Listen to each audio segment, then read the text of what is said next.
Right, white to play. Pause the video. What would you do? This is a pretty cool, I presume it's a study, this position. I couldn't find it in any of my endgame books. I sort of just reconstructed it from memory because it's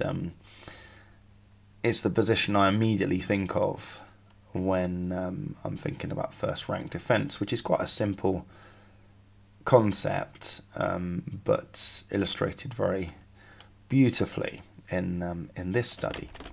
So I'll come back to that in a sec, or probably at the end of this video. But first of all, let's move on to this position, which is black to play.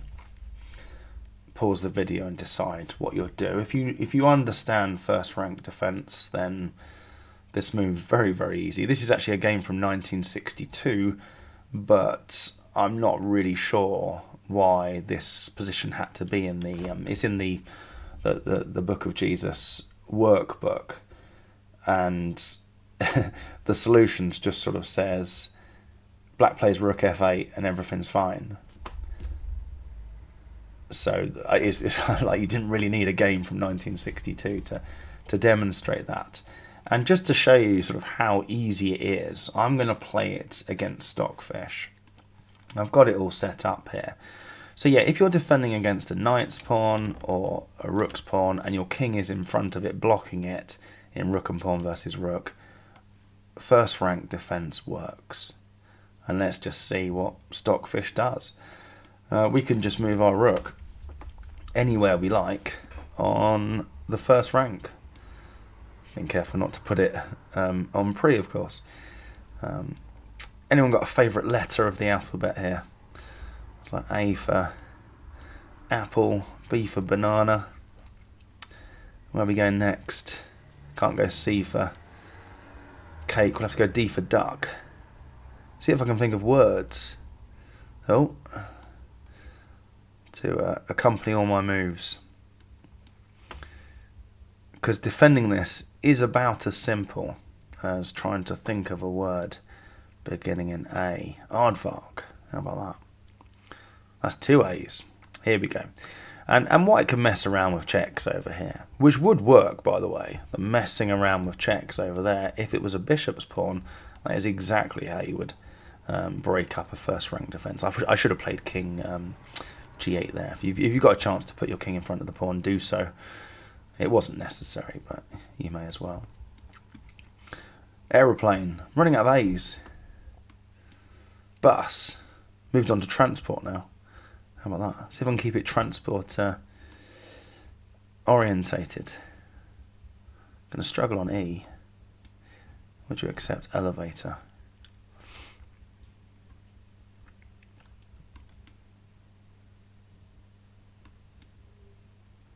Messing around with checks. There goes Stockfish again. Oof. Dinghy.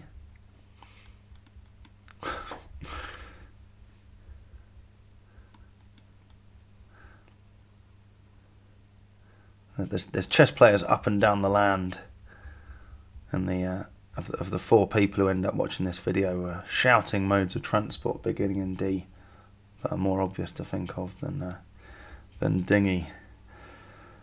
Cycle. There you go. I've just thought of a B. How about that? Are we getting to repetition yet?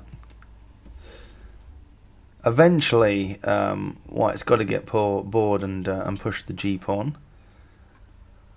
I kind of like to get to that stage. Just here we go. Just to show a way to maybe speed up proceedings if you're in time trouble. Well, you've probably got some increments you can keep. Just keep messing around on the first rank all day. But this is a nice way to, once the kings come opposite, that's a nice way to speed things up a little bit. Oh, that's annoying, isn't it? Can't take that.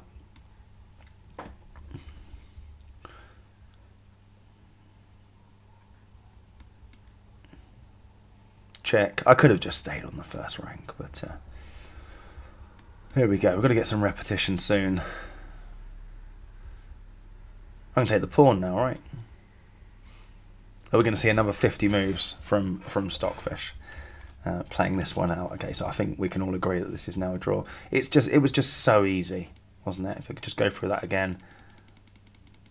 You just keep the rook on the first rank. There was just nothing there wasn't anything to remember, and that works against the rook's pawn as well.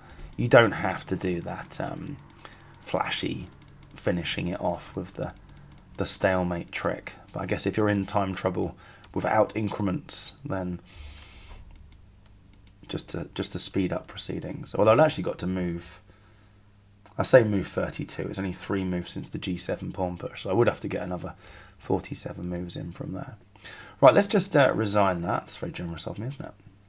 And get back to the other positions. So yeah, rook f8 is just a draw. Okay, so that's first rank defense. So let's make it a bit harder. This is a game from 2006. We've got that knowledge in our head that first rank defense will work against the knight's pawn. Black to play, what would you do?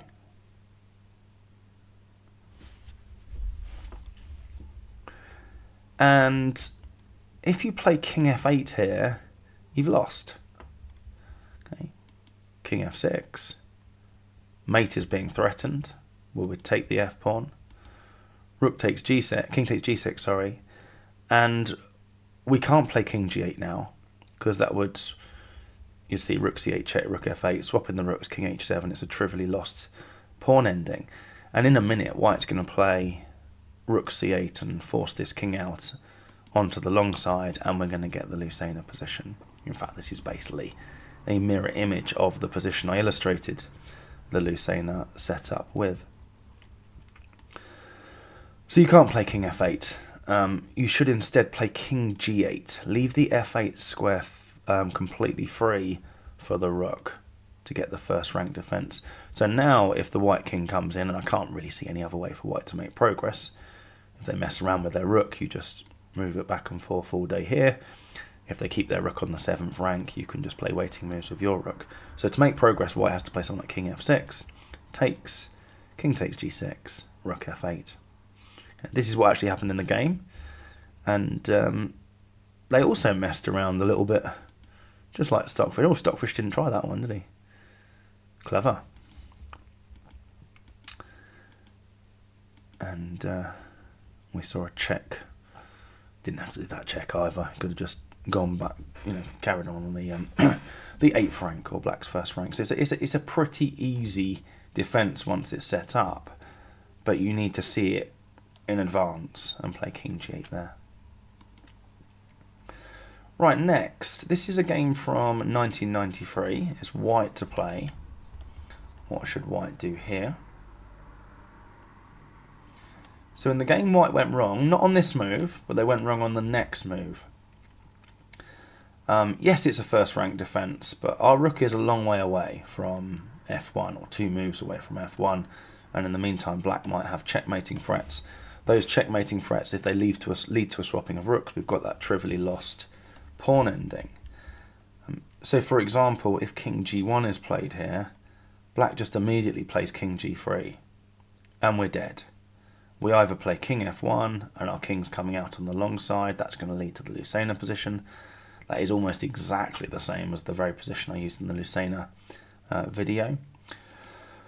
Or if we block the check with, or block the checkmate attempt, if you like, with rook f6, the rooks get swapped, and the king can actually come into h2 straight away. But to be honest, even if the black pawn was back on g7, so the black king couldn't come to h2 straight away, well, I think it actually can anyway. These are the 3 key squares. Okay? Once the pawn is going to reach black's 5th rank, there's no way white's got enough time to come around and stop that. So these are the 3 key squares. It doesn't matter about the opposition. If the black king is in front of the pawn here, which it's going to be, that's just a win. I mean, it turns out the king h2 straight away is, of course, a win. So you can't play king g1, and in the game the white player played a good move. They hit the rook. You've got to gain a tempo from hitting the rook. It's very, very important. You need that tempo for the next move. Rook a2, very sensible, And in the game, white now went wrong with rook b6. And we saw pretty similar to the positions you've already seen. King g3, rook b3 check, king h2. And reasonably soon after that, they were in the Lucena position, or about to be in the Lucena position, and white resigned. Okay. So king f1 was a good move, hit the rook, and when the rook moved aside, you want that first rank defence, and you can get it if you just stop the black king from moving. Rook g6, just stop that black king from moving. King would have to maintain contact with the g-pawn, then you can go king g1, and then when g4 is played, now you can play rook f6. Okay, because the king isn't on g3, so rook a1 check, you can just meet with king g2. And if the king comes into g3, this isn't blocking a check, and now we will just do the moving back and forth, making sure to think of words beginning in the letters A, B, C, D, E and F as you do it. Pick a theme. I mean, I went for fruit a little bit and then transport, but do it in your head though, in case your opponent calls the tournament controller. I don't think you're allowed to start shouting out modes of transport during a game of chess. Last but not least, I say last, we've still got to go back to that brilliant study position that I opened up this video with. This is it's a bit tenuous that this is to do with first rank defence. There's lots of other themes going on here. But this is very difficult. This is more of a vertical cut-off, to be honest, than first rank defence. But first rank defence is involved. So white's main problem here is that the black rook is cutting the king out. And in the game, white played king e3, desperately trying to get their king across, but the rook's just cutting out the king. We saw king b4, rook d2, black just carries on cutting out the white king, move their rook back, and very soon you can see that that's heading towards a Lucena position. This is how the game went. There's some more important, more complicated concepts going on here than just first rank defence. There was a lot of good technique being demonstrated there with the vertical cutoff. But we've reached the Lucena position, and after rook a7, white now resigned. But in the original position, what we had to do was stop the black king coming in with rook e4. Okay, so what does black try here? Well, if rook d4, you can actually just swap the rooks, and that's a drawn king and pawn ending. And if rook d2, you can then bring the king and hit the rook, and just let that pawn fall. So like I say, it's a bit loosely connected with first rank defence. It was more important to stop the black king coming in than it was to preserve the b pawn. The king being offside was the main problem.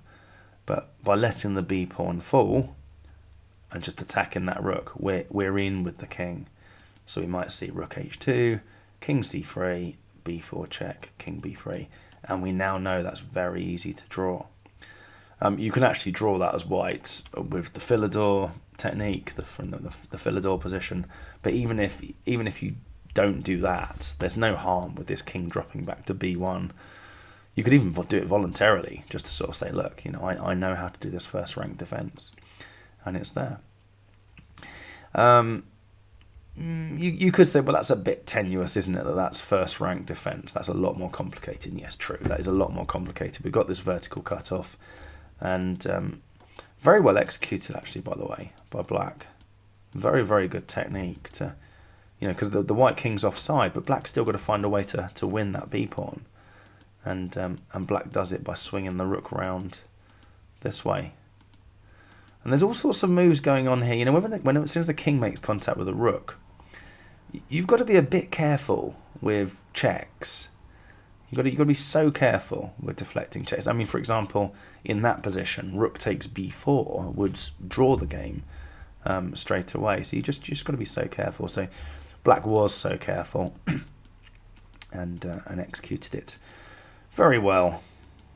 I think there's a bit of horizontal cutoff going on there as well as vertical cutoff. Much more complicated stuff, vertical cutoff and horizontal cutoff. I will get onto those and lots of good positions demonstrating them in later Rook and Pawn versus Rook videos. So that was last but not least, but wasn't really last, because this is the actual last. So we've seen lots of different positions where if the white king can get to b1, then we just do first rank defense, and it's very, very easy. Okay, you've seen me just do it effortlessly against Stockfish. I didn't even have to think about it. However, we've also seen other positions where if the king's been forced out onto the long side, then white's in trouble. Black's going to get the Lucena position, and it's a win for black. But what on earth do you do here? How do you get your king to b1? Because you can't put it on c1, of course, because you lose your rook. Rook a1 check. So what do? Pause the video and work out how you're going to get your king to b1.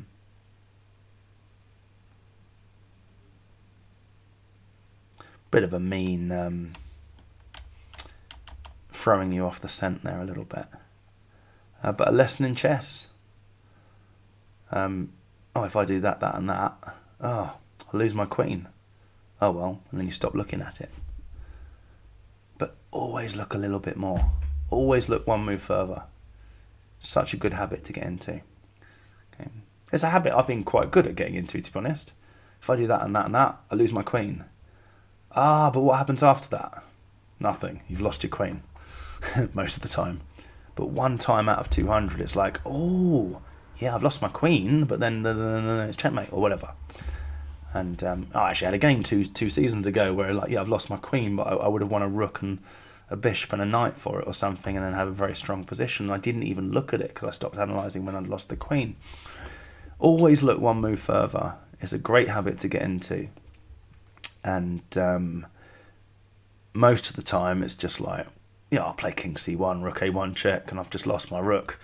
Look a bit further, nothing. Okay, I've just lost my rook, so I won't do that. Let's do it. Let's look a bit further. King c1, rook a1 check. King b2, I guess.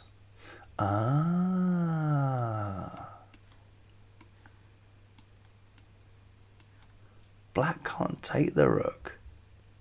Stalemate. Wow, that's really cool. That was pretty much how I approached that study the first time round. In fact, I don't think I got it. I think I spent ages banging my head against a wall, didn't look one move further, and then saw the solutions. And when that's really clever.